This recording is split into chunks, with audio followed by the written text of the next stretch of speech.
नमस्कार, आप देख रहे हैं ब्रेकिंग बिहार। अभी हमारे साथ हैं लोक जनशक्ति पार्टी रामविलास संसदीय बोर्ड के अध्यक्ष हुलास पांडे। इनसे जानेंगे लगातार शराबबंदी को लेकर के अगर कोई पार्टी आवाज उठाते रही है, जो पीड़ितों के लिए न्याय की बात कर रही है, जो जहरीली शराब पी करके मर गए उनके लिए बात अगर कर रही है, तो लोक जनशक्ति पार्टी रामविलास कर रही है, चिराग पासवान कर रहे हैं। वैसे में कल जो पीड़ित परिजन हैं उनके लिए मुख्यमंत्री नीतीश कुमार की जो घोषणा कि 1 अप्रैल 2016 के बाद वैसे लोग जो जहरीली शराब से मरे हैं उनका पोस्टमार्टम हुआ है या नहीं हुआ है, उनके परिजन अगर लिख कर देते हैं और लोगों को जागरूक करने की बात करते हैं तो उन्हें भी जो 4 लाख का मुआवजा मुख्यमंत्री राहत कोष से मिलना चाहिए वह मिलेगा। इस बात की मांग लगातार लोक जनशक्ति पार्टी रामविलास कर रही है। सर, जो बात आप लोग कर रहे हैं वही बात कल मुख्यमंत्री जी को समझ में आई। अब देखिए 2024 का चुनाव नज़दीक है और ऐसे में जब शराबबंदी लागू हुआ था बिहार में, हमारे पार्टी और हमारे नेता आदरणीय चिराग पासवान जी, हमारे राष्ट्रीय अध्यक्ष जी ने भी समर्थन दिया था। अब ऐसे परिस्थिति में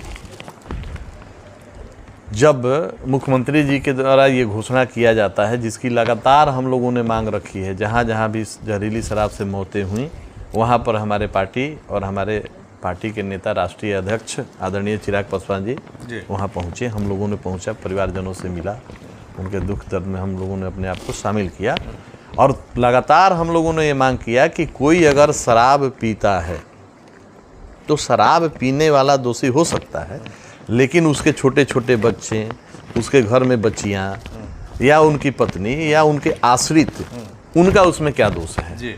और ऐसे में कोई परिवार उस व्यक्ति पर अगर आश्रित रहता है जो शराब पीता हो और वो अगर मर जाता है तो उनके आश्रितों की इसमें कोई भूमिका नहीं होनी चाहिए या उनकी भूमिका नहीं मानी जानी चाहिए और सरकार स्तर पर उस मृतक परिवार को सरकार से लाभ मिलना चाहिए ताकि उनका भरण पोषण आगे चल सके और उनके बच्चे शिक्षित हो सके ताकि आगे वो ऐसा गलती न करें, वो शराब न पिए।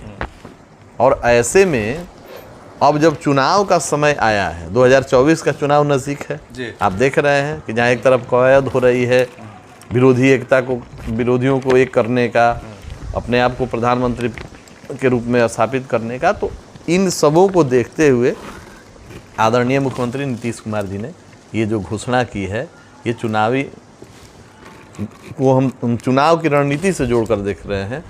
शराबबंदी का विरोध हमारी पार्टी नहीं करती है, हमारे नेता नहीं करते हैं। हम लोगों ने हमेशा कहा है कि शराबबंदी एक अच्छी कानून है, लेकिन इसकी तैयारी कितनी पूरी की गई, सरकार के द्वारा जन जागृति कितनी लाई गई। हम लोगों ने मांग किया, हम लोगों ने हमेशा कहा कि वार्ड स्तर पर जो जनप्रतिनिधि हैं, प्रखंड स्तर पर जो आपके पदाधिकारी हैं, एक विशेषज्ञों का टीम बनता, चिन्हित किया जाता कि किस गांव में किस वार्ड में कौन कौन लोग ऐसे हैं जो शराब का सेवन करते हैं, उनका लिस्ट बनता, डाटा बनता, उनको कन्विंस किया जाता, काउंसलिंग कराया जाता या नशा मुक्ति केंद्रों का संख्या बढ़ाया जाता और जो लोग जन जागृति से सुधर जाते, जो बचे कुचे लोग थे उनको नशा मुक्ति केंद्र में रखा जाता, तब ये धरातल पर शराबबंदी लागू। शराबबंदी से फायदा तो किसी को नहीं हुआ है, उल्टे नुकसान हो गया। नुकसान क्या हो गया? फायदा हुआ तो सिर्फ शराब माफियाओं को, शराब तस्करों को या वैसे प्रशासनिक पदाधिकारियों को जो उनसे गठजोड़ करके शराब बिकवाते हैं। जो शराब 100 रुपये का था वो 200 रुपये में बिक रहा है, होम डिलीवरी हो रहा है, छोटे छोटे बच्चे उसमें शामिल हो गए।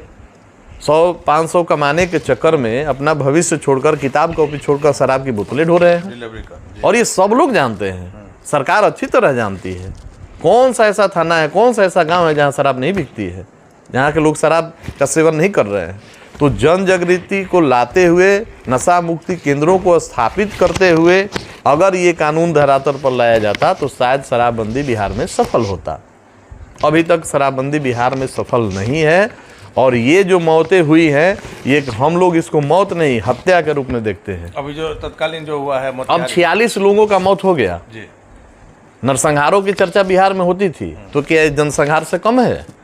46 लोग एक साथ अगर मर रहे हैं तो ये तो जनसंहार है ना। इसके लिए जवाबदेह कौन है, जिम्मेवार कौन है? सरकार है, निश्चित तौर पर सरकार है। इतने दिनों में शराबबंदी में इतने लोगों की मौतें हो गई हैं, इन मौतों को तो हम लोग हत्या के रूप में देखते हैं।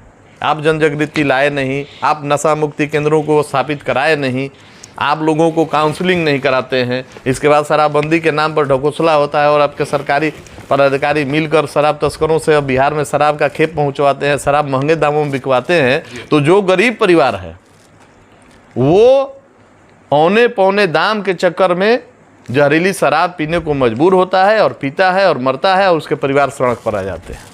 सर, आपने देखा होगा कि कल मुख्यमंत्री इस बात को लेकर के, खास करके मोतिहारी वाली बात को लेकर के काफ़ी व्यथित दिखे कि हम इतना प्रचार कर रहे हैं, इतना कड़ाई किया जा रहा है, फिर भी इस तरह की घटना घट रही है। और उनके इस बात के बाद जब उन्होंने घोषणा किया कि 4 लाख रुपए इस प्रकार से मुआवजा मिलेगा, तुरंत विजय चौधरी का पीसी हुआ। उसके कुछ ही देर के बाद गृह सचिव का, के पाठक का, जो कि उत्पाद विभाग के अपर सचिव हैं। देखिए, हम तो कह ही रहे हैं कि अब 2024 के चुनाव की, ये लोकसभा की तैयारी है और ऐसे तैयारी में, चुनाव में अब लोगों को अपने साथ जोड़ने के लिए, ये दिखाने के लिए कि हम आपके दुख में शामिल हैं, इस तरह की घोषणाएं सरकार के द्वारा की गई है। अगर सरकार सजग होती तो इतनी बड़ी घटनाएं नहीं घटती, इतने लोगों का मौत नहीं होता। अब मौत के बाद, इतने दिनों के बाद सरकार का नींद खुला है कि शराब पीने वाले आश्रितों का इसमें कोई भूमिका नहीं है, जो हम लोग लगातार शुरू पहले दिन से ही कहते आ रहे हैं।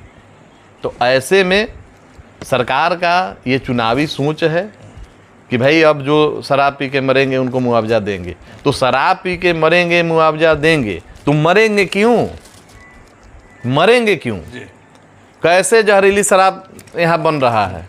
लोग क्यों जहरीली शराब पीने को मजबूर हैं? इन विषयों को भी सूक्ष्मता से देखने की जरूरत है सरकार को। लेकिन सर, माना जा रहा है कि विपक्ष का एक बड़ा मुद्दा मुख्यमंत्री जी ने खत्म कर दिया। नहीं, ये मुद्दा खत्म नहीं हुआ है। देखिए क्या है कि विपक्ष ने शराबबंदी में हमेशा उनका साथ दिया कि भाई शराबबंदी कानून अच्छी कानून है, लेकिन साथ ही साथ सुझाव भी दिए गए थे कि आप पहले जनजागृति लाइए, नशा मुक्ति केंद्र ज़्यादातर संख्या में बने और लोगों का डाटा एकत्रित हो, कौन कौन लोग शराब का सेवन करते हैं। हम लोगों ने तो सुझाव दिए थे। आनन फानन में लागू किया गया, इसलिए फेल्योर की स्थिति। बस आनन फानन में अपने जिद में इस कानून को लागू कर दिया गया और कानून को लागू करने वाले ही, कानून के रखवाले ही अगर शराब माफियाओं से तालमेल कर लेंगे तो कानून धरातल पर आएगा कैसे? सर, आपने देखा होगा कल सुशासन में, जो सुशासन की तस्वीर है वो सामने आई। परेव में जिस प्रकार से पुलिसकर्मी को मारा गया है माफिया के द्वारा, अगर वहाँ नहीं बचाया जाता तो 2 महिला जो अफसर थी और 1 जो पुरुष थे, उनके साथ कुछ भी हो सकता था। नहीं, ये बहुत ही दुखद घटना है, बहुत ही दुखद घटना है। ये बहुत निंदनीय है कि जिस तरह से महिला पदाधिकारियों पर अवैध बालू का कारोबार करने वाले माफियाओं ने लाठी डंडे से या ईंट पत्थर से जो हमले किए हैं, ये सिर्फ पदाधिकारियों पर नहीं, इसको तो हम महिला पर हमला जोड़ के देखते हैं कि ये सिर्फ बालू के किसी पदाधिकारी पर हमला नहीं हुआ है, ये महिला के ऊपर आपने हमला किया है। लेकिन सर, आपने देखा कि नौबतपुर के थानेदार, रानी तालाब के जो थानेदार हैं, इन लोगों को सस्पेंड किया गया, हटाया गया, लगातार कार्रवाई सरकार कर रही है, लेकिन बालू माफियाओं पर शिकंजा नहीं कसा पा रही। देखिए क्या है कि सरकार ने जो नीति बनाई और शुरू से ही बालू नीति में हमेशा से होल रहा है, तो बालू में जो अवैध कारोबारी है, बालू में 2 तरह के लोग काम करते हैं। एक वैध जो राजस्व देकर, सरकार को राजस्व देकर पट्टा लेते हैं, नीलामी लेते हैं, बंदोबस्तधारी होते हैं, उनके द्वारा खनन किया जाता है। और एक उनके पैरेलल, थाना को मैनेज करके, विभाग को मैनेज करके, पदाधिकारियों को मैनेज करके, यूं कहे रिश्वत देकर अवैध कारोबार करते हैं। तो कुछ समय तक तो प्रशासन उसमें सहयोग किया, प्रशासन सहयोग किया, उनके पास पैसे जाने लगे। अब उनका लालच बढ़ गया है, स्वार्थ बढ़ गया है। अब प्रशासन उनको अगर रोकना भी चाहती है तो रोकने को तैयार नहीं है और इस तरीके के घटना को अंजाम देते हैं। सर, आखिरी सवाल है, हम लगातार कह रहे हैं कि चिराग पासवान वैसे दूल्हा हैं कि जो एनडीए में जाए या महागठबंधन में जिधर जाएंगे बारात उधर सजेगी। दोनों पार्टी, दोनों गठबंधन इनको लेने के लिए बेचैन है। लेकिन लाख कहा जाए, लेकिन चिराग पासवान एनडीए के करीबी हैं। आप लोगों से वार्ता चल ही रही होगी बीजेपी की। इन दिनों जो आप लोग संगठन पर विस्तार जो अपना ध्यान दे रहे हैं, क्या एनडीए पर प्रेशर पॉलिटिक्स हो रही है? नहीं, प्रेशर पॉलिटिक्स की बात नहीं है। हम लोगों का, हमारे पार्टी का और हमारे नेता का, आदरणीय चिराग पासवान जी का एक ही सोच है कि सबसे पहले बिहार का तरक्की कैसे हो, जी बिहार फर्स्ट कैसे हो, बिहारी फर्स्ट कैसे हो। तो बिहार फर्स्ट, बिहारी फर्स्ट के जो हमारे सिद्धांत हैं, जो हमारा विजन है, उसके साथ जो दल समझौता करेगा, हमारे पार्टी के नेता ने यही कहा है, हम उनके साथ समझौता करेंगे।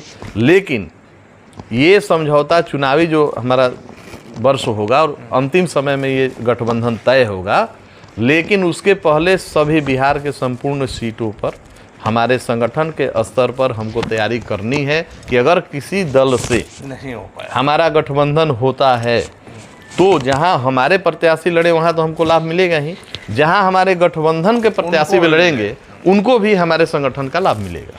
सर, एक सवाल और उठ रहा है कि चिराग पासवान जी की माताजी भी राजनीति में आ सकती हैं लोकसभा चुनाव में, और चिराग जी जमुई छोड़ करके हाजीपुर आ सकते हैं। देखिए, सबसे पहले तो माता जी का हमारे पार्टी के सभी पदाधिकारी, लगभग सभी पदाधिकारी और पार्टी का एक बड़ा कुनबा चाहता है कि माता जी हमारी पार्टी में सक्रिय भूमिका में आएँ और इससे हमारी पार्टी और मजबूत होगी, हमारा मनोबल और ऊंचा होगा।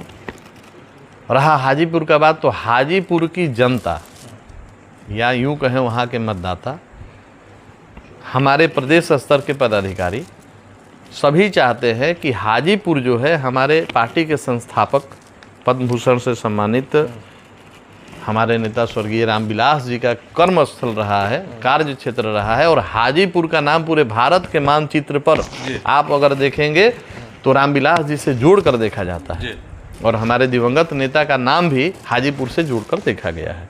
तो एक ऐसे कर्म भूमि पर जहां उन्होंने अनेकों उल्लेखनीय कार्य किए हैं, तो वहाँ की जनता चाहती है कि हमारे राष्ट्रीय अध्यक्ष आदरणीय चिराग पासवान जी वहाँ से चुनाव लड़ें।